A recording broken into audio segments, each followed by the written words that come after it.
இப்படி எப்பேற்பட்ட ஒரு பேரறிஞர்களா இருந்தாலும் சரி, அவ பெரியவாள்கிட்ட வந்துட்டு கொஞ்ச நேரம் பேசிட்டு போனாக்க அவ சொல்ற வார்த்தைகள் என்ன அப்படிங்க, பெரியவாள்கிட்ட வந்து பேசியிருந்தா எவ்வளவு விஷயம் தெரியுமா தெரியுது. அதுதான் ஆச்சரியமான ஒரு விஷயம். அத்தனை வித்தைகளுக்கும் இருப்பிடமாயிருந்து சர்வ சகஜமாயிருந்தா அதோட வேடிக்கை என்னென்ன, இப்படி பெரிய வித்வான்கள்லாம் வந்து மேதைகள்லாம் வந்து அவ பெரியவாளோட பேசிட்டு எல்லாம் நின்று போறது இருக்கட்டும், ஒண்ணுமே தெரியாத ஒரு பரம அசடு வந்தா கூட அந்த அசட்டுக்கும் பெரியவாளால ஈடு கொடுக்க முடியும். அது ரொம்ப கஷ்டம். ரொம்ப கெட்டிக்காரலா இருக்கிறவா சாதாரண ஜனங்களோட மிங்கிள் ஆகவே முடியாது. அவளால அவ லெவல்லையே தான் மெயின்டைன் பண்ணிட்டு இருப்பா. இல்ல ஒரு அடிமட்டமா இருந்ததுன்னா அவளால வெறும் மேல் மட்டத்துல போய் அவளோட கலந்து பழக முடியாது. இவா கீழே தான் இருப்பா. ஆனா பெரியவாளால என்னென்ன ஒரே ஹைட்டா இருக்கிற ஹை லெவல்ல இருக்கிறவாளோடையும் சர்வசகஜமா அவளுக்கு சரிவா பழக முடியும். ஒண்ணுமே இல்லாத அடிமட்டத்துல இருக்கிறவாளோடையும் சர்வசகஜமா பழக முடியும். நம்மளோட எல்லாம் பழகலையா என்ன, எத்தனை பேச்சு பேசியிருக்கா. இன்னும் வேடிக்கை என்ன, இன்னும் நம்ம தான் விஷயம் சொல்லி தெரிஞ்சுக்கிறாப்புல அப்படியே ஆர்வமா கேட்பாங்க. அப்படியா அப்படின்னு நமக்கு இன்னும் குஷி ஏறிடும். இப்ப சங்கராச்சாரியாக்கு நம்ம விஷயம் சொல்லிதான் தெரிய போறது அப்படின்னு நம்ம வாட்டுக்கு அடிச்சு விடுவோம். எல்லாத்தையும் கேட்டுப்பா. அது ஈடு கொடுக்கறது ரொம்ப மேட்டூர் சாமியில தான் சொல்லுவார். பெரியவாள சூப்பர் மார்க்கெட் அப்படிங்கிறார். இந்த சூப்பர் மார்க்கெட்டுக்கு போனா என்ன அப்படின்னு, எல்லாருக்கும் அவாவாளுக்கு வேணுங்கிற அவாவாளுக்கு தகுதிக்கு ஏத்தாப்புல சாமான் கிடைக்கும். அங்க 5 ரூபா சாமானும் கிடைக்கும், 5000 ரூபாய் சாமானும் கிடைக்கும், 5 லட்சம் ரூபாய் சாமானும் கிடைக்கும். அங்கேயே கரிகாயும் கிடைக்கும், பாலும் கிடைக்கும், மளிகையும் கிடைக்கும், துணியும் கிடைக்கும், எல்லாம் கிடைக்குங்கிறப்பல யாரு வேணா வந்து அதுல இருந்து அள்ளிண்டு போலாங்கிறப்பல பெரியவாழ்கிட்ட யாரு வேணா வந்து அள்ளிண்டு போகலாம். சூப்பர் மார்க்கெட் மாதிரி அத்தனை பேருக்கும் வீடு கொடுக்குறாப்புல ஒரு व्यक्ति. ரொம்ப ஆச்சரியமா இருக்கு. அதுதான் எப்படி முடிஞ்சது அப்படின்னு. அதுக்கு சிம்பிள் வார்த்தை என்னன்னு, ஈஸ்வரன்னா அப்படிதான்பா இருக்கும். ஆயர்பாடியில ஒண்ணுமே தெரியாத படிப்பறிவு இல்லாத இடையர்களோட எப்படி ஒரு பரம்பொருளால வீடு கொடுக்க முடிஞ்சது. எல்லாம் தெரிஞ்ச சர்வஜனான பின்னால கீதோபதேசம் பண்ண போற பிரபு, ஜெகத்குருன்னு உலகம் கொண்டாட போறவர். ஆனால் ஒன்னும் தெரியாத ஒரு மாடு வைக்கிற பசங்களோட அவளுக்கு ஈடு கொடுத்துட்டு, அவளுக்கு ஈடு கொடுக்கறதுலயும் எப்படி இருந்ததுன்னு அவ கம்ஃபர்டபுளா, என்னதான் இருந்தாலும் நம்பாளியா கிருஷ்ணா, நம்பூர் பையன், நம்பாளு, நம்ம ஃப்ரெண்டு அப்படின்னு மனசு போய் லயிச்சு கொண்டாடுறாப்புல அவ ஈஷிக்கிறாப்புலையும் இருந்த.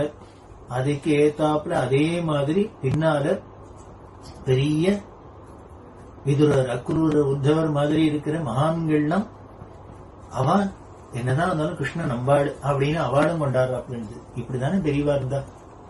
இந்த பெரியவா இருந்ததை பார்த்தாலே தெரிஞ்சுக்கலாம். கிருஷ்ணரா இருக்கட்டும், ராமரா இருக்கட்டும், எல்லாரும் இப்படிதான் இருந்திருப்பா. எல்லா அவதார புருஷர்களும் பகவத்பாதாள் அப்படிதானே இருந்திருக்கா. இப்படி அத்தனை பேருக்கும் ஈடு கொடுக்குறாப்புல ஒரு சர்வஜனா இருந்தா. எல்லா விஷயத்திலையும் ரொம்ப அப்டேட்டா இருந்தது அவளுடைய மேதாவிலாசம். ஒருத்தர் அடிக்கடி வேலை மாறுறவர், ரொம்ப மடத்து பக்தர், அப்பப்போ வந்து தரிசனம் பண்றவர், வந்து நமஸ்காரம் பண்ணினோன்னு பெரியவாகிட்ட கேட்டா, இப்ப இதுல உத்தியோகமா இருக்க அப்படின்னா, அது ஆளுக்கு ஏத்தாப்புல கேள்வி எல்லாம் வரும். இது தெரியும், இது அடிக்கடி அப்பப்போ 6 மாசத்துக்கு ஒரு தான் ஏதோ மாறும் அப்படின்னு. இப்ப எங்க உத்தியோகமா இருக்க அப்படின்னு உடனே அவர் சொன்னார், ஏதோ இப்ப நம்ம எந்த கம்பெனியில இருக்கோம்னு சொன்னா பெரியவாளுக்கு அது என்ன ஏது அப்படின்னு ஒண்ணுமே அதுக்கு பெரிய பேச்சு வளரும். அதனால சிம்பிளா முடிச்சிடணும் அப்படிங்கிறதுக்காக, பெரியவாளுக்கு சொன்னா புரியாது, அதனால சிம்பிளா முடிச்சிடணும்ங்கிறதுனால இந்த கணக்கு போடுற யந்திரத்துக்கு பேப்பர் தயாரிக்கிற கம்பெனி அதுல இருக்கேன் அப்படின்னு.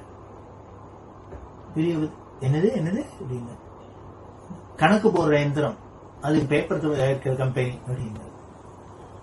உடனே பெரியவா கேட்கிறா, கம்ப்யூட்டர் ஸ்டேஷனையும் புரியறாப்புல சொல்ல. அவர் கம்ப்யூட்டர் ஸ்டேஷனரின்னு சொன்னாக்க புரியாதாக்கும் நினைச்சிட்டு, கம்ப்யூட்டர்னா என்ன, இதெல்லாம் அது உடனே கணக்கெல்லாம் போட்டு காமிக்கும். அப்படி இல்லை ஏதானும் இது பேச்சு வளர போறதுன்னு ரொம்ப அவர் புரியிறாப்புல சொல்லிட்டாப்புல கணக்கு போடுற எந்திரத்துக்கு தயாரிக்கிற பேப்பர் தயாரிக்கிற கம்பெனின்னா பெரிய உடனே பேசாத கேட்டுட்டு ஒரு தரத்துக்கு 2 தரமா கேட்டு ஏன்டா இப்படி சொல்றான், என்ன இல்லாம புதுசா புரியாத பாஷையெல்லாம் பேசணும், கம்ப்யூட்டர் ஸ்டேஷன் புரியிறாப்புல சொல்ல. நிறைய பேர் பண்ற ஒரு தப்பு என்னன்னு பெரியவாளோட அந்த பழமையை பார்த்துட்டு அவரோட காஷாய தண்டத்தை பார்த்துட்டு இது ஏதோ பழம்பெருச்சாளி அப்படின்னு நினைச்சிட்டு இவருக்கு சாதாரண இந்த மாடர்ன் விஷயங்கள்லாம் தெரியாது, இங்கிலீஷ் தெரியாது, இப்படிலாம் எல்லாருக்கும் ஒரு வரும் பாவம் வரும். ஆனால் நம்ம மறந்து போயிடுது என்னன்னு 100 வருஷத்துக்கு முன்னாலேயே வெள்ளக்காரன் கான்வென்ட்ல படிச்சவர். அப்பா ஏதோ ரொம்ப கற்பனை பண்ணியிருந்த நம்ம பிள்ளைய, அதுவும் இவ்வளவு கெட்டிக்கார பிள்ளையா இருக்கு, இது பெரிய இன்ஜினியர் ஆக்குறது, கலெக்டர் ஆக்குறது, டாக்டர் ஆக்குறதுன்னு நினைச்சுட்டார் போல இருக்கு. அது எல்லாத்தையும் விட்டுட்டு சாமியார் ஆயிட்டார். ஆனா சாமியார் ஆனாலும் என்ன பண்ணார், உலகத்துல இருக்கிற அத்தனை இன்ஜினியர், அத்தனை டாக்டர், அத்தனை கலெக்டர் எல்லாம் இதுக்குள்ள இருந்தது. இங்கிலீஷ்னா கடுமையான இங்கிலீஷா இருக்கும். ஒரு பெரிய இங்கிலீஷ் மேத வெள்ளக்காரா பார்த்துட்டு அசந்து போன ஒரு பெரிய அறிஞர் இங்கிலீஷ்ல. ஒரு இந்தியர் தான், இந்தியரா இருந்தா கூட அவரோட ஆங்கில புலமை எப்படி இருந்ததுன்னு வெள்ளக்காரா பார்த்து ஆச்சரியப்படுறாப்புல இருந்தது. அப்படி இருந்தவர் ஒரு ஏதோ ஒரு ஆர்டிகல் ஒன்று டிராஃப்ட் பண்ணிருக்க, பெரியவா சொல்லியிருந்தா அவர்கிட்ட கேட்டு எழுதினு வாங்கினு அது பண்ணிருக்க. அது பண்ணின்னு வந்தது இன்னும் ஆல் இண்டியா ரேடியோல உத்தியோகமா இருக்கிறார், அவர்கிட்ட தான் கொடுத்துருச்சுக்கு. அவர் பெரியவா அவர்கிட்ட கேட்டு என்ன எழுதி கொடுத்தாரோ, எழுதின்னு வந்துட்டியோ அப்படின்னு. எழுதின்னு வந்துட்டேன், எங்க படி அப்படின்னா. காஞ்சிபுரத்துல வீதியில போயிட்டு இருக்கா, போயிட்டே அவர் கூட வர படிச்சுட்டே வா அப்படின்னு கேட்டு இதெல்லாம் பண்ணுவா. போறதே வரத்தே இது உட்காந்து படிக்கணும்னா ஒரே இடத்துல உட்காந்து இப்படியே ஒத்துரை சத்தம் போடக்கூடாது, இதெல்லாம் கிடையாது. அவ பாட்டுக்கு எல்லாத்துக்கு நடுவையும் காரியம் செய்யறதுக்கே இதெல்லாமும் பண்ணிட்டே இருப்பா. படிச்சுட்டே வாயேன் அப்படின்னு அவர் எல்லாத்தையும் அந்த ஆர்டிகிள படிச்சுட்டே வர வந்தா பெரியவா அப்படின்னா ஏதாவது சந்தேகம் வந்துன்னா என்ன திருப்பி படி அப்படின்பா. அப்படின்லாம் சொன்னா அதுல ஒருத்தர் ஏதோ ஒரு இடத்துக்கு ஒரு பெரிய விஷயத்துக்கு ஒரு உபகாரம் பண்ணி அது மூலியமா அந்த தர்ம காரியம் நடக்க போறது, அதுக்காக எழுதின்னு வந்திருக்கிறது. அதுல வரத்தே அந்த கொடுத்தவரை பத்தி சொல்றதே டோனர் டோனர் அப்படின்னு வந்துருந்தது. அவர் டொனேட் பண்ணிருக்க டோனர் அப்படின்னா பெரியவா எல்லாத்தையும் கேட்டுட்டு நல்லாதான் இருக்கு, ஆனா இப்படி ஒரு நல்ல காரியத்துக்கு இவர் இவ்வளவு பெரிய ஒரு விஷயம் பண்ணியிருக்கார், இது ஒரு சாதாரண விஷயம் இல்ல. அப்படி இருக்கிறதே அவரை போய் சாதாரண சிம்பிளா ஒரு வார்த்தையில டோனர்னு சொன்னா நல்லா இருக்கா, இல்ல பிலாந்தெரபிஸ்ட்னா நல்லா இருக்குமா அப்படின்னு அவர் சொல்ற. தடார்னு அப்படியே ரோட்லயே காலில் விழறோம். பெரியவா ஒரு சின்ன ஒரு விஷயம் எப்படி சொல்றா, டோனர்னு சொன்னா நல்லா இருக்குமோ, இல்ல பிலாந்தெரபிஸ்ட்னா இன்னும் இதை விட ஆப்டா இருக்குமோ.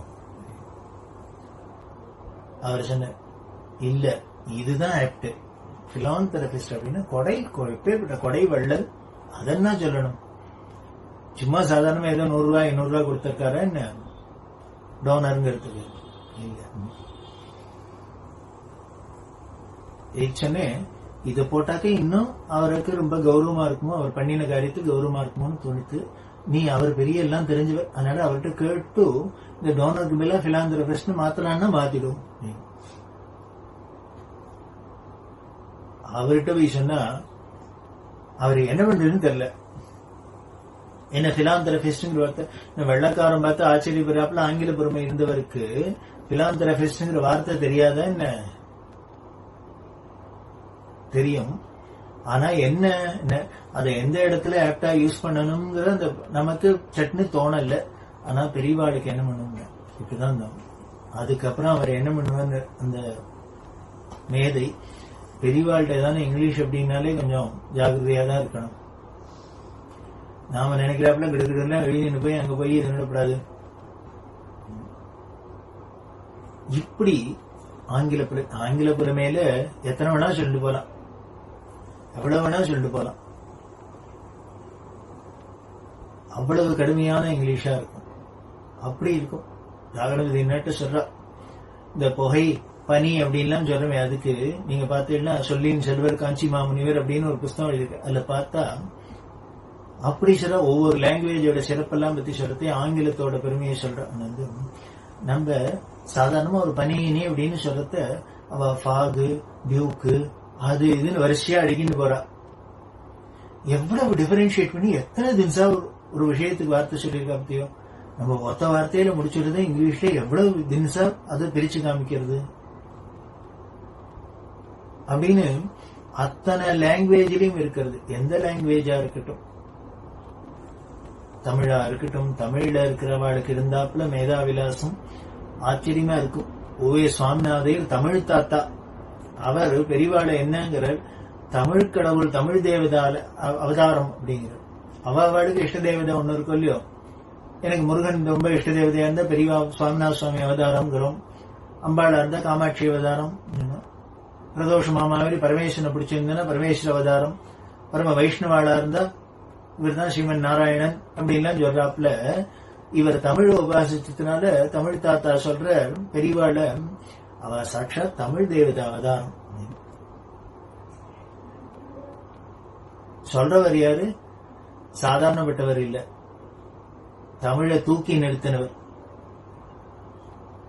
அப்படி சொல்றார். அப்படின்னா அவாவா எந்த லாங்குவேஜா இருக்கட்டும் அதுல உள்ள சிறப்பை இனிமே பெரியவா அனுபவிச்சாப்புல.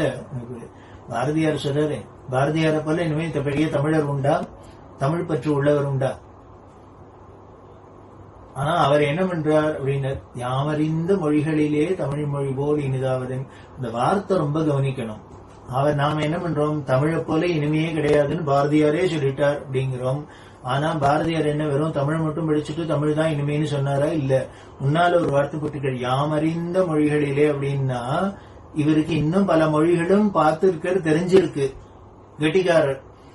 அதுக்குள்ள கம்பேர் பண்ணி இது ரொம்ப இனிமே அப்படின்னு சொல்ற.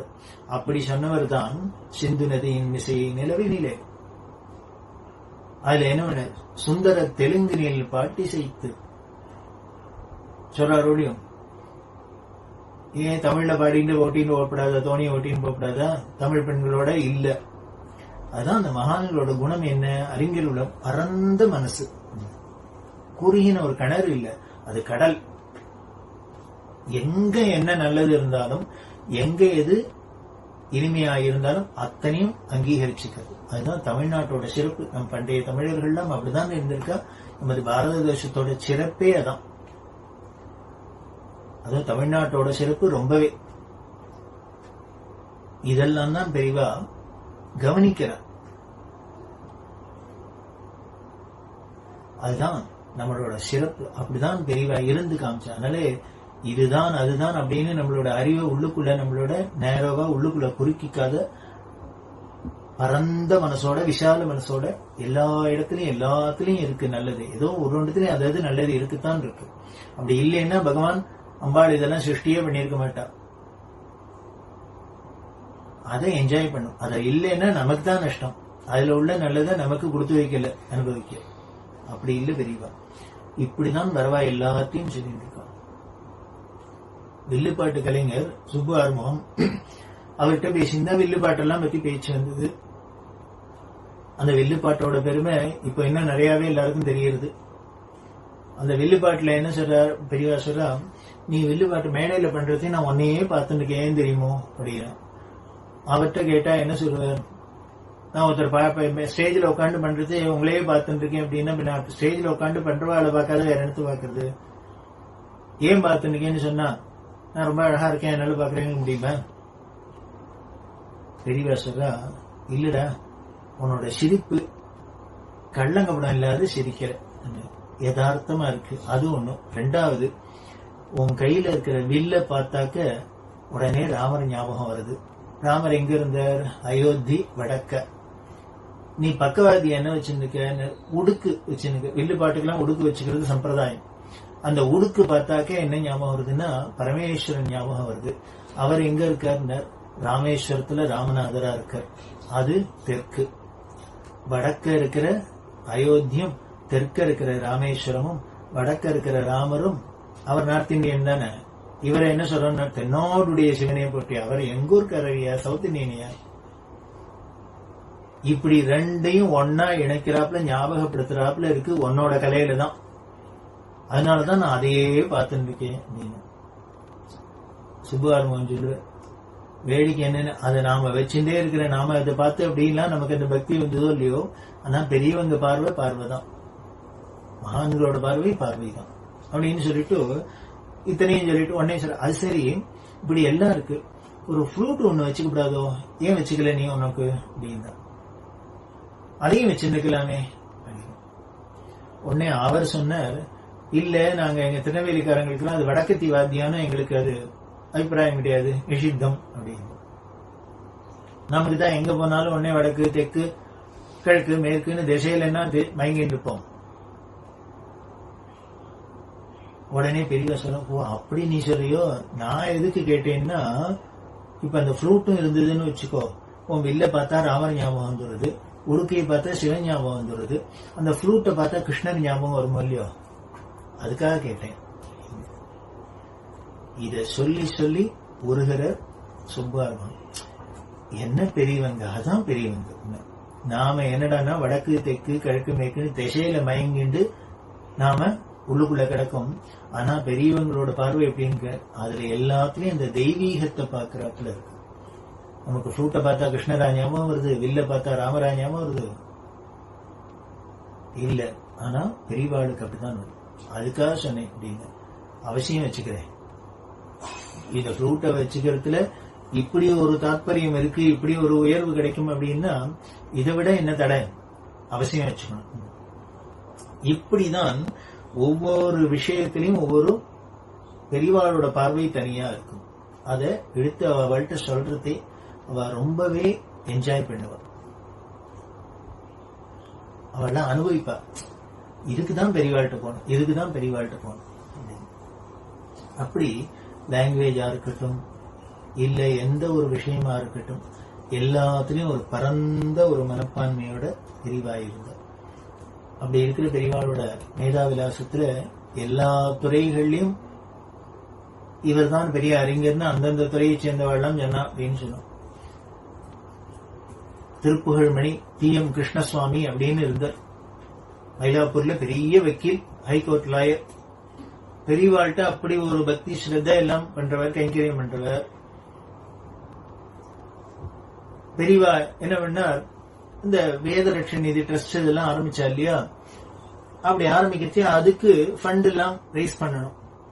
அதுக்கு இது மாதிரி இந்த பிரமுகெல்லாம் பெரிய மனுஷெல்லாம் முயற்சி பண்ணி என்னென்ன முடியுமோ பெரியவாளுக்கு கைங்கரியம் பண்ண போறா. அதுல இவர் என்ன பண்ணார், இவருக்கு தெரிஞ்ச ஒரு ட்ரஸ்ட், அந்த ட்ரஸ்ட் ஒண்ணு வேற ஒண்ணு பெரிய வேலை பண்ணாத, அது ஆக்டிவா இல்லாத இருந்தது, அதுல கொஞ்சம் ஃபண்ட் எல்லாம் இருந்தது. இவர் என்ன பண்ணினார், பெரியவாளோட அந்த வேதரட்சண நிதி ட்ரஸ்ட்க்கு அவசியம் வேணும், அதனால இது ரொம்ப முக்கியம் அப்படின்ட்டு அந்த ட்ரஸ்ட க்ளோஸ் பண்ணிட்டு அதுல இருக்கிற இந்த ஃபண்ட் எல்லாம் இந்த வேதரட்சண நிதி ட்ரஸ்டுக்கு டிரான்ஸ்பர் பண்ணிடலாம் அப்படிங்கிற ஒரு நோக்கத்துல அவர் வக்கீல் என்ன பண்ணார், ஒரு டிராப்ட் தயார் பண்ணுவாரு, டாக்குமெண்ட் பண்ணிட்டு பெரியவா உத்தரவு பண்ணாலும் உடனே அது ஃபேர் பண்ணி டாக்குமெண்ட்டை போட்டு இதை டிரான்ஸ்பர் பண்ணிடணும் அப்படின்னு பெரியவாள்கிட்ட வந்து சொன்னார். பெரியவா எடுத்துபடி படிச்சு பார்த்துட்டு எல்லாத்தையும் பார்த்துட்டும், வாஸ்தவம் தான், உனக்கு உன்னோட ஆர்வம் புரியுறது, அதாவது வேதரட்சணதி எனக்கு வேதத்தை காப்பாத்துறது எனக்கு லட்சியமா இருக்கு, அதுக்கு நான் பண்ணணும்னு ஆசைப்பட்டு இப்படி பண்றதுனால நீ எல்லா இடத்துல இருந்து எப்படியானும் திரட்டி கொண்டு வந்து இதுக்கு போடணும்னு ஆசைப்படுற, அதுவும் ஒத்துக்கிறேன், உன்னோட இன்டென்ஷன் என்னமோ நல்லதுதான். ஆனா என்ன பண்றது, நீ கொடுக்கறதுக்கு ஆசைப்பட்டு நான் வாங்கிக்கிறதுக்கு ஆசைப்பட்டாலும் சட்டம் இடம் கொடுக்கணுமே, இதுக்கு சட்டம் இடம் கொடுக்கணுமே. உடனே சொல்றா, அந்த சட்டத்துல ஒரு ட்ரஸ்ட் இருந்ததுன்னா அந்த ட்ரஸ்டுக்குன்னு நோக்கங்கள்லாம் இருக்கு, அதே மாதிரி அந்த நோக்கங்களுக்காக தான் அந்த ட்ரஸ்ட் ஏற்படுத்தப்படுறது. அந்த ட்ரஸ்ட கலைச்சிட்டு அதுல உள்ள அந்த ஃபண்ட் எல்லாம் அந்த விஷயங்கள் எல்லாம் இன்னொரு ட்ரஸ்டுக்கு மாத்தணும்னா இந்த கலைக்கப்பட்ட ட்ரஸ்டோட நோக்கமும் இந்த வாங்கிக்கிற ட்ரஸ்டோட நோக்கமும் ஏதாவது ரிலேட்டடா இருக்கணும்னு சட்டத்துல இருக்கும். இது சொன்னோன்னா அவருக்கு ஒரு மாதிரி தூக்கி ஏறி போட்டது. ஆமாமா அதுதான் அப்படின்னு தெரியுது. ஆனா நீ அந்த சொல்ற கலைக்கிற ட்ரஸ்டோட நோக்கமும் இந்த வேதரட்ச நிதிங்கிறதும் இதுவும் நோக்கம் ஒன்னும் அப்படின்னு. அது ஏதோ சமுதாய காரியத்துக்கு ஏதோ ஒரு சோசியல் ஒர்க் ஆரம்பிச்சது. இது ஆனா முழுக்க முழுக்க வேதத்துக்காக. சோ இதுக்கும் அதுக்கும் நோக்கத்துல ஏதானும் ரிலேட்டடா இருக்கா இல்ல என்டையர்லி டிஃபரெண்டா அப்படின்னு? இல்ல இதுக்கும் அதுக்கும் சம்பந்தமே இல்லை அப்படின்னு. அதுதான் கேட்டேன். நீ என்ன பண்ணிட்ட, ஆர்வத்துல எல்லாத்தையும் எப்படி இருந்தாலும் கொண்டு இங்க வச்சிடலாம் அப்படின்ட்டு இதுங்கிற. ஆனா நீ அப்படி பண்ணினாலும் சட்டம் இடம் கொடுக்காதே. நீ கொடுக்கறதுக்கு ரெடியா இருந்தாலும் நான் வாங்கிக்க ரெடியா இருந்தாலும் சட்டம் இடம் கொடுக்காது.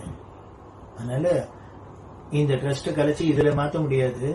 அதுக்கு சமமா எங்க இருக்கோ அதுல கொண்டு போய் போட்டுக்கோ. இப்படி சொன்னோன்னு இதுக்கு டி.எம். கிருஷ்ணசுவாமி ஐயரோட பதில் என்னன்னு, நல்ல வேளை பெரியவா மட்டும் ஒரு சாமியாரா மடத்துல வந்து உட்காண்டாலோ நாங்கெல்லாம் வக்கீல்னு பேர் வாங்கிட்டு குழப்பம் நடந்துருக்கு. இல்ல இவ தானே ஒரு வக்கீலுக்கு படிச்சுட்டு தானே இருந்திருந்தாள்னா கோர்ட்டுக்கு வந்திருந்தாள்னா அவ்வளவுதான். மற்ற அத்தனை பேர் குழப்பம் போயிடும்.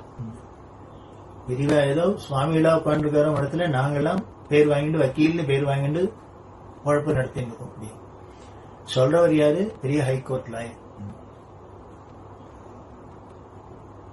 இப்படி சட்ட மேதையா இருக்கட்டும். அதே மாதிரி சங்கீதத்துல கேட்கவே வேண்டாம். அரைக்குடி ராமானுஜயங்காரோட ஸ்ரீ சுப்பிரமணியாய நமஸ்தேக்கு எப்படி வார்த்தைக்கு வார்த்தை அர்த்தம் சொல்லி பெரியவா அனுபவிச்சிருக்கா அப்படின்னு. ஏதோ ஒரு பான சோத்துக்கு ஒரு சோறு பதம் அப்படின்னு இப்படி ஏதோ ஒரு பாட்டுக்கு நமக்கு சொன்னதே போரும். பெரியவா என்ன எத்தனை பாட்டுக்கு சொன்னாலோ வேடிக்கை என்ன அப்படின்னா, பெரியவா அந்த 100 வருஷ காலத்துல இன்னும் எத்தனை விஷயங்கள் பேசியிருப்பா, எத்தனை பேர்கிட்ட பேசியிருப்பா, எத்தனை ரெக்கார்ட் ஆகாத விட்டது, எத்தனை அபூர்வமான விஷயங்கள்லாம் விட்டுருக்கு. தெய்வத்தின் குரலையே பார்த்தா ராகணபதி என்ன சில விஷயங்கள்லாம் சொல்ற. ஏதோ அன்னைக்கு பார்த்தேன், ஏதோ ஒரு இடத்துல கும்பகோணத்தை பத்தி சொல்றதே, கும்பகோணத்தை பத்தியே பெரியவா சொன்ன விஷயங்கள் நிறைய இருக்கு. அது பின்னால அது தனியா ஒரு வால்யூம்ல எங்கேயாவது வரத்தே நேரம் வரத்தே வரும் அப்படின்னு. ஆனா வராதே எடுத்து கும்பகோணத்துக்கு அதிர்ஷ்டம் அவ்வளவுதான், வேற என்ன சொல்றது. திருவாரூரை பத்தி அப்படி சொல்லியிருக்கா, அது பின்னால வரும் அப்படின்னு ஒரு இடத்துல சொல்லியிருக்கு. இதெல்லாம் நமக்கு கிடைக்காது போனது. அதாவது கை கேட்டியும் வாய் கேட்டாது போனது பல விஷயங்கள். இன்னும் கை கேட்டாத போன விஷயங்கள் அதை விட பெருசா இருக்கும். எத்தனை விஷயங்கள். மேட்டூர் சுவாமிகள் அந்த 1970 84 வரைக்கும் பெரியவா பண்ண யாத்திரையில அவர் சொல்ற, கோகாக் அப்படிங்கிற இடத்துல பெரியவா யாரோ வித்வான்களோட அந்த பாஷ்யம் சூத்திர பாஷ்யத்தை பத்தி வேதாந்த பாஷ்யத்தை பத்தி பேசியிருந்தாலும் அப்படி ஒரு எக்ஸ்ட்ராடினரி பெரியவாவோட விஷயம் சொன்னா அப்படின்னு எழுதியிருக்க. ஆனா இப்படி பிரமாதமா சொன்னார், அப்படியே மெய்சில் இருக்கிறாப்புல விஷயத்த சொன்னார்னு தான் எழுதியிருக்காரு வெளிய. அது என்னன்னு தெரியணும். அந்த மெய்சில் இருக்கிறாப்புல சொன்ன எக்ஸ்ட்ராடினரியா பெரியவா சொன்னது எக்ஸ்பிளைன் பண்ணதுன்னு நோட் பண்ணிருக்கணும், விட்டு போச்சு. அப்படின்னு அபூர்வமா அதை பத்தி சொன்னா தெரியல. ஏதோ அபூர்வமா சொன்னாருங்கிறது வேணா தெரியுது வெளிய, வாய் கேட்டல்ல. இப்படி பல விஷயங்கள் நமக்கு மிஸ் பண்ணினதுதான் ஜாஸ்தியா இருக்கு, எடுத்ததுதான் இருக்கு. ஆனா என்ன, ஒரே ஒரு சந்தோஷப்பட்டுக்கலாம். தேவாரத்துக்கு பத்தி திருமறையை பத்தி சொல்றதே ராஜா சோழராஜா வருத்தப்பட்டாராம். இவ்வளவு கஷ்டப்பட்டு ரூமை திறந்து சிதம்பரத்துல அறையை திறந்ததுனாலும் முக்காலுக்கு மேல செல்லு அரிச்சு கொடுத்து மீறி கால் தானே இருந்ததுன்னு அசரீரியா சுவாமி சொன்னாராம். போரும் இந்த கலிகாலத்துக்கு இதுவே ஜாஸ்தி. இதை முழுக்க படிக்கிறதுக்கே யாரும் எத்தனை பேர் வருவான்னு தெரியாது. அதனால இந்த காலத்துக்கு என்ன தேவையோ என்ன வேணுமோ போருமோ அதைத்தான் கொடுத்திருக்கேன். அதனால போனத்தை பத்தி கவலைப்படாத, கிடைச்சதை வச்சு சந்தோஷப்படு, இதை முதல்ல ஒழுங்கா யூஸ் பண்ணிக்கிறோமா பாரு அப்படின்னு சுவாமி அசரீரியா சொன்னாங்க. அதை போலதான் நமக்கும் இந்த கணபதி அண்ணா ஒரு 7 வால்யூம்லயானும் தெய்வத்தின் குரலை கொடுக்கலன்னா எவ்வளவு ஒரு நஷ்டம் ஏற்பட்டிருக்கும் நினைச்சு பார்த்தாலே பயமா இருக்கு. அப்படி ஒரு நஷ்டம் ஆகாத தான் வரத்தையே ஒரு கணபதியும் கூட அழிச்சுன்னு எழுத வச்சு, எப்படி ஒரு வியாசர் மகாபாரதத்தை ஒரு கணபதி மூலியமா எழுத வச்சாரோ அதை போல பெரியவாடும் இந்த கணபதி மூலியமா எழுத வச்சு நமக்கு கொடுத்திருக்கா. அப்படின்னா இது நமக்கு போரும். இதுவே நமக்கு நம்ம தகுதிக்கு அதிகம்னு பெரியவா தீர்மானம் பண்ணிக்கலான்னு தெரியுது. அதனால போனத்தை நினைச்சு நம்ம ஒன்றும் கவலைப்பட வேண்டாம். இதை நாம தினம் படிக்கிறோமா, நாம அதுல உள்ள விஷயங்களை கிரகிச்சுக்கிறோமா, நம்மளால முடிஞ்சா அடுத்தவரோட ஷேர் பண்ணிக்கிறோமா, இதுதான் வரும். இப்படி இவா சட்டத்திலேயா இருக்கட்டும், சங்கீதத்திலேயா இருக்கட்டும் சொன்னேன். எதுக்கு சொல்ல வந்தேன், அந்த ஸ்ரீ சுப்பிரமணியான மிஸ்டேக் உனக்கு சொன்னதே அத்தனை பெருசுக்கா இருக்கு அப்படின்னா, எத்தனையோ வித்வான்கிட்ட உமையாள்புரம் சுவாமிநாத ஐயர்னு இந்த தியாகராஜரோட நேரடி சிஷ்ய பரம்பரையில வந்தவர். அந்த உமையாள்புரம் சுவாமிநாத ஐயர் கும்பகோணத்துல தான் அப்புறம் பிற்காலத்துல இருந்தார். மடத்துக்கு ஏத்தாப்புல அந்த டவீர்கர்ல தான் வீடு அவளுக்கு. தினம் வருவான். மத்தியான வேளையில ஒழிஞ்ச போது வந்து பெரியவாழ்கிட்ட சங்கீதங்களை, சங்கீத நுணுக்கங்களை, பல விஷயங்களை பேசிட்டு இருப்பா. பேசிட்டு இருக்கிறதே அவர் ஆச்சரியப்படுவார். பெரியவாளோட மேதாவிலாசத்தை, இசை புலமைய. ஒரு பெரிய வீண வித்வான் வந்திருக்கார். அவர் பெரியவாளுக்கு முன்னாலே வீண வாசிக்கணும். அவர் வெறுமனை வந்திருக்கார். வந்தாக்க அவர் பெரியவாளுக்கு முன்னால வாசிக்கணும் அப்படின்னு ஆசை. பெரிய வாசிய அப்படின்னா இவர் எடுத்து வச்சிருந்தார். உட்கார்ந்துட்டு அவருக்கு ஒரு மாதிரி டென்ஷனா இருக்கு. ஏன்னா பெரியவா முன்னால ஒரு விஷயத்தை பண்ணணும் அப்படின்னா, பெரிய வித்வான்களா இருந்தா கூட ஒரு படபடப்பு இருக்கும், பயம் இருக்கும். அவர் அந்த படபடப்பு பயத்தோடு எடுத்து வீணை எடுத்து சுதி சேர்த்தார். அப்படி சுதி சேர்த்து எங்கிட்டு டபக்குன்னு தந்தி இறந்து போயிடுத்து விட்டாங்க. தந்தி இறந்து போயிடுத்துன்னா அப்செட் ஆயிட்டார். மெனக்கட்டு பெரியவா இதற்கு ஏகாந்தமா உட்காந்து வீணை வாசிச்சு காமிக்கலாம்னா இப்படி ஒரு காலவாரி எடுத்தேன் அப்படின்னு ரொம்ப வருத்தப்பட்டார். வருத்தப்பட்டா வந்து இப்படி ஆயிடுத்து, வேற எங்கெங்கயானு காஞ்சிபுரத்துல யார்ட்டையானு வீணை இருந்துன்னா வாங்கிட்டு வந்து கொடுத்தாக்க நான் வாசிச்சுவேன் அப்படின்னு. இனிமே யார்கிட்ட தேடின்னு போறது, இப்போ காஞ்சிபுரத்துல யாராத்துல வீணை இருக்குன்னு தேடுறது. உடனே பெரியாசரா எந்த ஸ்ருதி தந்தி இருந்தது அப்படின்னா, மத்தியம ஸ்ருதி அப்படின்னா. உடனே சொல்ற போனா போட்டுமே, மோகனம், ஹிந்தோடம், இது மாதிரி மத்தியமஸ்வரம் வராத ராகமா 4 எடுத்து வாசிச்சுறேன். அவருக்கு தூக்கி அறி போட்டது. ஏற இறங்க பார்த்தாரு. ஆமா இப்படியும் பண்ணலாமே வாசி. அவர் பின்னால சொல்ற, இப்படி வேற யாராலையானு வேற எங்கேயானு நினைச்சு கூட பார்க்க முடியுமா தெரியவா. நாம அவரு வச்சுட்டு உடனே என்ன பண்ணு தெரியாது அளமிழந்து பொறுத்து அவ காமா இருந்தது. அதனால என்னடாப்போ மதிவேஸ்வரம் வராத ராகமாதான் எத்தனையோ இருக்கு, அதெல்லாம் எடுத்துட்டா சரியா போச்சு. அந்த அட்ஜஸ்ட் பண்ண தெரியணும், அதுதான் கெட்டிக்காரத்தனம். இது ஏதோ சங்கீதத்துல தான் இல்ல, அட்ஜஸ்ட்மெண்ட் எல்லாத்துலயும் உண்டு. இவ எங்கேயோ மரத்தடியில குளத்தடியில கேம்ப்ல போயிட்டு இருக்கா. காத்தால வந்தா ஒரு இடத்துக்கு, அந்த இடத்துல இருந்து தண்ணி வசதி இருந்து அதுல பெரியவா ஸ்நானம் பண்ணிட்டு அனுஷ்டானம் பண்ணி எல்லாம் பண்ணி மத்தவா ஏதோ ஒரு பண்ணி ஆகாரம் பண்ணி பெரியவாளுக்கு பிட்சை பண்ணிட்டு உட்காந்துருக்கா. சாயந்தரம் வெய்யத்தாழ அங்கிருந்து கிளம்பி அடுத்த இடத்துக்கு போனோம். அப்போன்னு பார்த்து ஒரு 2 மணிக்கு மேல ஒரு 4-5 பேர் வந்தா தரிசனத்துக்கு. வந்து அவ பேசியிருந்தா சாப்பாடு ஆயிடுச்சுன்னா சாப்பிடலன்னா இப்ப என்ன பண்றது. உடனே கூட இருக்கிறவட்ட கூப்பிட்டு கேட்கிறா, இவ சாப்பிடலங்கிறா, ஏதானும் பசிக்கு ஏதானும் இருக்குமா அப்படின்னு. இப்ப எல்லாம் கட்டியாச்சு, இனிமே நம்ம கிளம்பி ஊருக்கு போறோம், அடுத்த இடத்துக்கு போறோம்ங்கிறதுனால இப்ப இருந்தது பேக் பண்ணியாச்சு. அடுத்த இடத்துக்கு போனோன்னா இப்படியும் எல்லாருக்கும் பண்ணி ஆகணும். அப்ப வேணா பண்றேன். இப்ப சாப்பிடணும்னா அப்புறம் ராத்திரி போடுறேன்னு என்ன அர்த்தம். அதனால இப்பக்கு ஏதான பசிக்கு என்ன தேவை. இப்ப சரி என்ன பேக் பண்ண, என்ன இருக்கு சாமான் அப்படின்னு. ஒன்னும் பெருசாவும் இல்ல, ஏதோ இதான் இருக்கு, இதை வச்சுன்னா என்ன பண்றது. என்ன இருக்கு சொல்லுங்க. அரிசி இருக்கு, கொஞ்சம் பைத்தம்பருப்பு இருக்கு, கரியால பார்த்தாக்க 2 எலுமிச்சை மிளகா இருக்கு, பச்சை மிளகா இருக்கு, கருவேப்பிலை இருக்கு, இதான் இருக்கு. இத்தனை இருக்கு, இதை வச்சு ஜமா சொல்லலாம் அப்படின்னு. அவர் பார்த்தாரு, என்ன ஜமாக்கிறதா.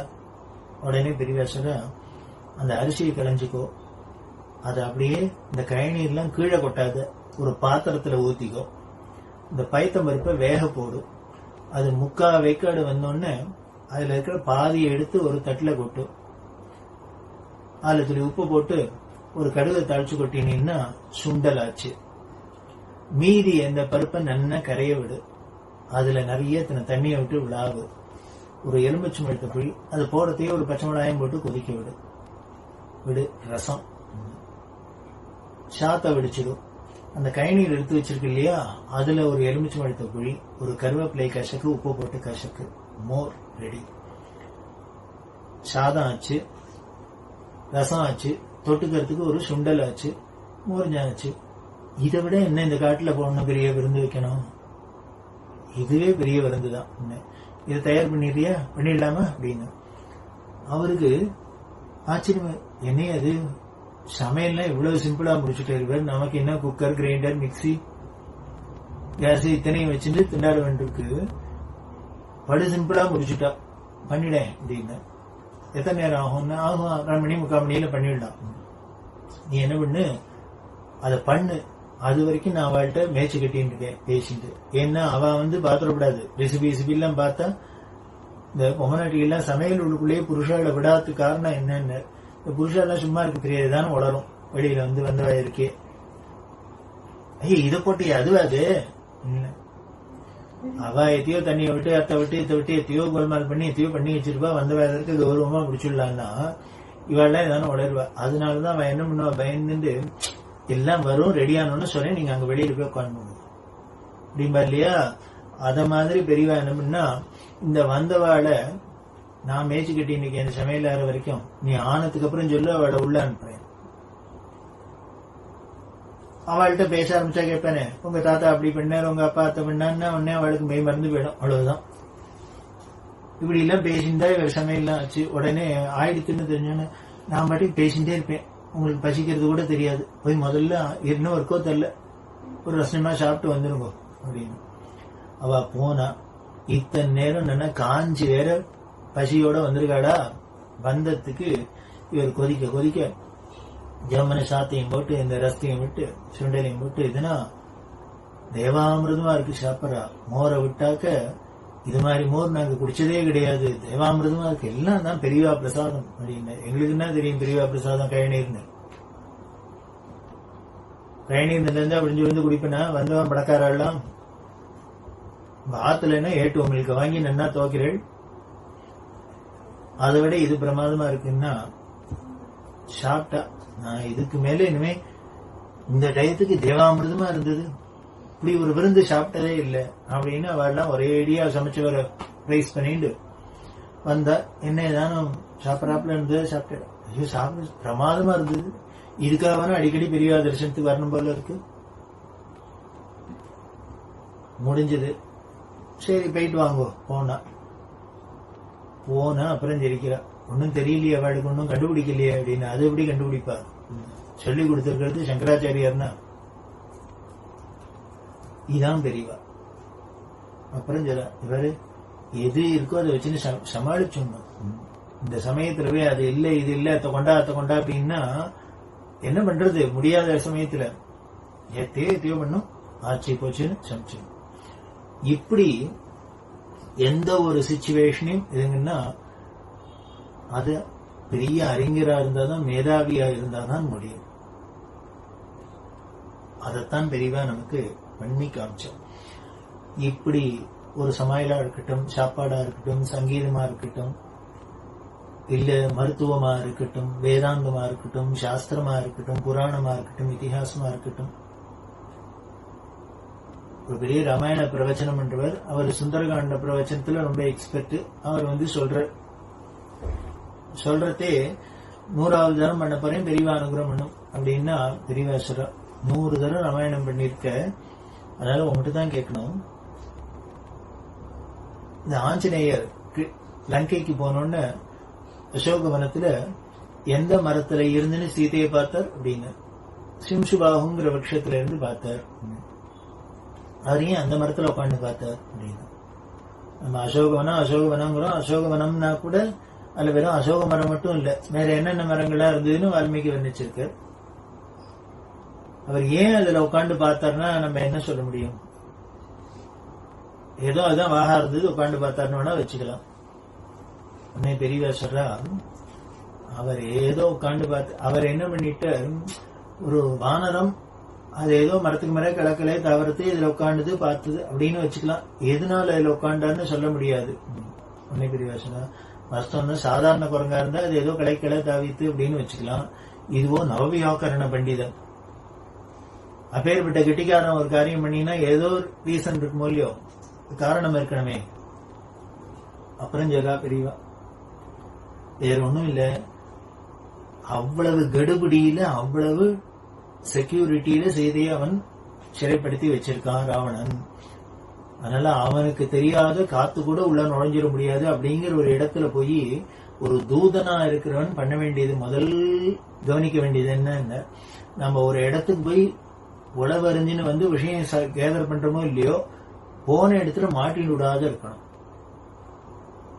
வந்தது தெரியாது போனது தெரியாது போயிட்டு வந்துடணும். அதுதான் முதல் பாயிண்ட். அதுலதான் ஆஞ்சநேயர் ரொம்ப கெட்டிக்காரனா சாமர்த்தியமா இருந்தார்.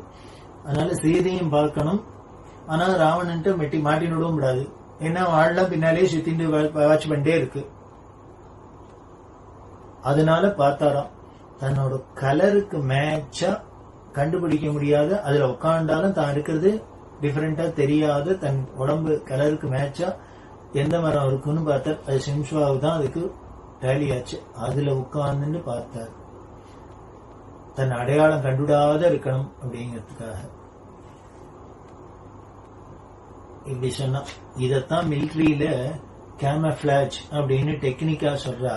இந்த மிலிட்ரி எல்லாம் பார்த்தாக்க தலையில இனிமே செடி கொடி எல்லாம் வச்சுன்னு கச்சாமச்சான்னு ஒரு ட்ரெஸ் எல்லாம் போட்டு ஏன் அந்த புதர்ல இவ உட்கார்ந்து இருக்காளா, மனுஷன் உட்கார்ந்து இருக்கா, அது புதரான்னு மேலேந்து பார்த்தா தெரியக்கூடாது.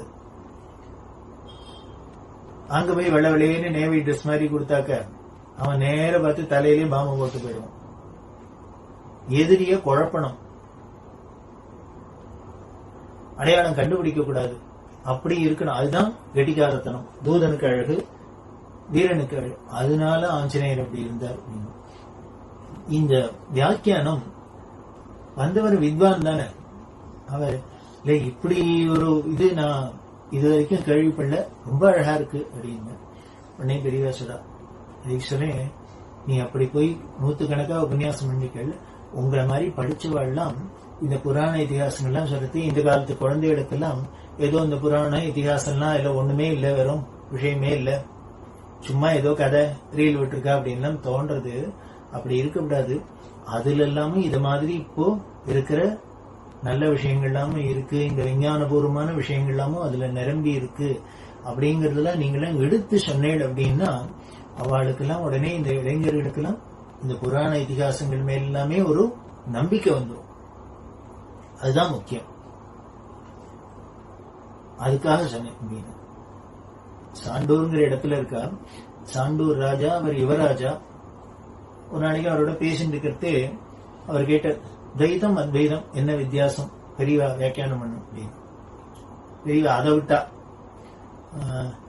நீ என்ன படிச்சிருக்க, என்ன பண்ணிட்டு இருக்க அப்படின்னு. அவர் மேல்நாட்டுல ஒரு வெளிநாட்டுல ஒரு பெரிய யூனிவர்சிட்டியில ப்ரொஃபஸரா இருக்கு அப்படின்னு.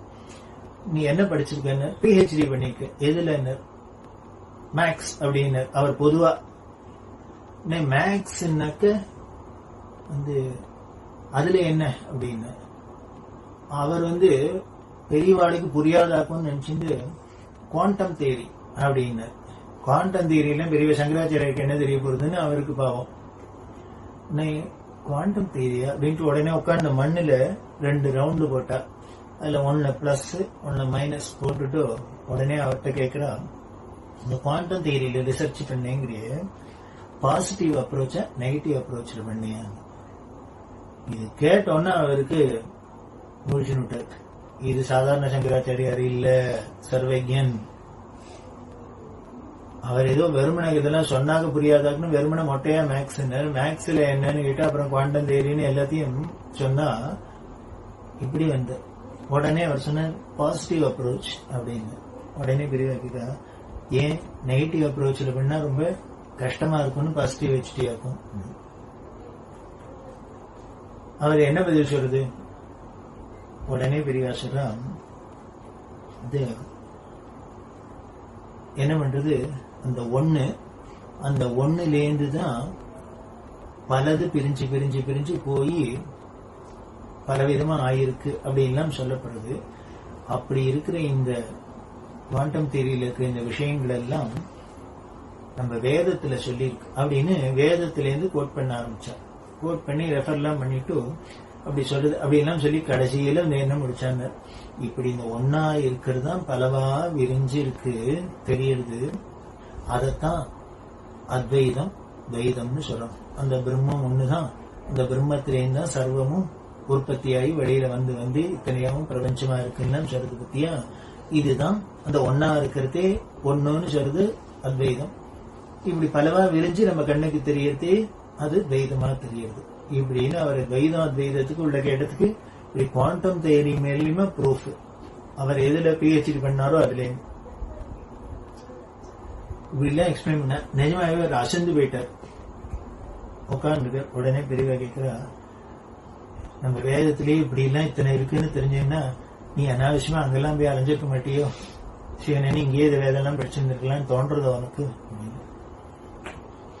தோணதான் தோன்றது. எல்லா இளைஞர்களுக்கும் என்ன தோன்றது, ஏதோ நம்ம வேதத்திலையும் சாஸ்திரத்திலையும் புராணத்திலையும் இதிகாசத்திலையும் ஒண்ணும் இல்ல, எல்லாம் மூடர்கள்லாம் சேர்ந்து வச்சுட்டு பொருளி மூட நம்பிக்கை அப்படின்னு நினைச்சுன்னு. ஏன்னா நமக்கு LKGலேருந்தே அப்படிதான் சொல்லி கொடுத்துருக்கா. இந்து மதம்னாலே ஒன்னத்துக்கும் லாயக்கு இல்லாததான்னு சொல்லி கொடுத்துருக்கா. அதைத்தான் நம்ம கேட்டு கேட்டு 10 வருஷம் 15 வருஷம் கேட்டா அப்புறம் நம்பிக்கை வரும். நம்பிக்கை வரல விரிவாசரம். அதைத்தான் இளைஞர்களுக்கு எல்லாம் தெரியணும். இன்னுமே எத்தனை பேர் எத்தனை ஆயுசு முழுக்களும் பண்ணினா கூட நமது வேதங்கள்லயோ சாஸ்திரங்கள்லயோ புராணங்களையோ இதிகாசங்களையோ சொல்லி இருக்கிற விஷயங்களை உலகத்துக்கு எடுத்து சொன்னாலே போறோம். அந்த நாகார்ஜுனரை பத்தி சொல்றா, எப்படி பிளேன் தயாரிக்கிறதுங்கிறது சொல்லி இருக்கிறவர் நாகார்ஜுனர். சொல்லிட்டு முக்கியமான விஷயத்தை விட்டுட்டாராம்.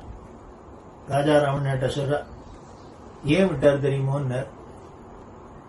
அப்படி முழுக்க எல்லாத்தையும் சொல்லிட்டா இதை பண்ணி மிஸ்யூஸ் பண்ணிட போறாளோங்கிறதுக்காக சாவியை உடைச்சு வச்சுக்கிறது. அப்படி பண்ணியிருக்கா, வெடிகாராடா இருந்தா கண்டுபிடிச்சுடலாம். இதெல்லாம் ரிசர்ச் பண்ணும். இதெல்லாம் தெரிஞ்சுட்டாக்க அப்ப தெரியும் நம்ம சனாதன மதத்தோட பெருமையும் இந்து மதத்தோட பெருமையும் அதுல உள்ள வேத சாஸ்திர புராண இதிகாசங்கள்ல உள்ள அறிவையும் எல்லாரும் தெரிஞ்சுக்கலாம். அதெல்லாம் உலகுக்கு எடுத்து சொல்லணுங்கிறதுக்கு காமிக்கணுங்கிறதுக்காக தான் பெரியவா இப்படி சர்வஜனா வந்தாலே வெளிய இல்லையா தன்னை பத்தி தெரிஞ்சு காமிச்சுட்டு தனக்கு பெருமை சேர்த்துண்டு எல்லாரும் ஓஹோ ஆஹா நம்மளை பத்தி கொண்டாடணுங்கிறதுக்காக இல்லை. இதெல்லாம் இருக்கு, நாமெல்லாம் மிஸ் பண்றோம், மிஸ் பண்ண கூடாது அப்படிங்கிறதுக்காக தான் பண்ணிடுறோம். அப்படி இருக்கிற சர்வஜனான பெரியவா ரொம்ப சர்வ சுலபன். அப்படி ஒரு ஹாஸ்யமா இருக்கும், எல்லாம் பண்ணுவா. எப்படி ஒரு கண்ணாமூச்சி விளையாட்டு தான் விளையாடுவா. எல்லாத்தையும் இருந்தா ரொம்ப ஜோவியலா இருப்பா. இவ ஒரு வித்வானோட உட்காந்து பேசிட்டு இருக்கா, ஒரு ஷாக்கடை அதுக்கு பக்கத்துல உட்காந்து பேசிட்டு இருக்கா. அந்த ஸ்மெல்லு சரியாவே இல்லை. கூட இருக்கிற பாலு என்ன பண்ணாரு, நல்ல விஷயம் பேசுறது இந்த இடத்துல உட்காந்து பேசணும், உள்ள வந்து பேசணும், உள்ள வந்து பேசணும் அப்படின்னு. பெரியவாழ்கிட்ட மட்டும் என்னென்ன யாரும் எங்க வராளோ எந்த இடத்துல இருக்கோ உட்கார்ந்த இடத்துல எல்லாம் நடக்கும். உள்ள வரணும் உள்ள வரணும்னு பெரியவா அந்த எழுந்து வந்து அந்த சுவாரஸ்யம் பேச்சு போயிடும். அதனால பெரியவா உட்காந்து பேசிட்டே இருக்கா. அவர் பார்த்தாரு, ஏந்துன்னு பெரியவா உள்ள வரதா தெரியல, சொன்னதை கேட்கல. அதனால உடனே என்ன பண்ண போனர் உள்ளேந்து தன்னை நிறைய ஊதுபத்தி எடுத்தார். நன்னா கொளுத்தி ஒரு வாழைப்பழத்துல சொருகி நடுப்புற கொண்டு வச்சார், 2 பேருக்கும் நடுப்புற.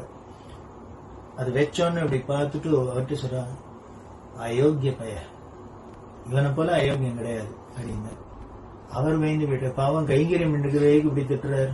உடனே பெரியவா சொல்றா, 2 பேரும் உட்காந்து பேசினுக்கும் பொருட்களை வத்தி வச்சுட்டு போறாங்க. அவர் விழுந்து விழுந்து சிரிச்சார். உடனே சொல்றா, இதுக்கு மேல உட்காந்துட்டா அவன் பொறுத்துக்க மாட்டான், உள்ள போய் பேசணும். இப்படி ஆனந்தமயமான மூர்த்தியாவும் இருப்பா. அப்படி இருக்கிற அந்த சர்வஜான பெரியவாட எப்படி நாம மனசுல இருத்திக்கிறது, அவளை எப்படி ஞாபகப்படுத்திட்டு அவ சொன்ன வழியில போய் நன்மை அடையிறதுங்கிறத நாளைக்கு ஸ்மரண காண்டத்துல நாம சந்திப்போம். நமஸ்காரம்.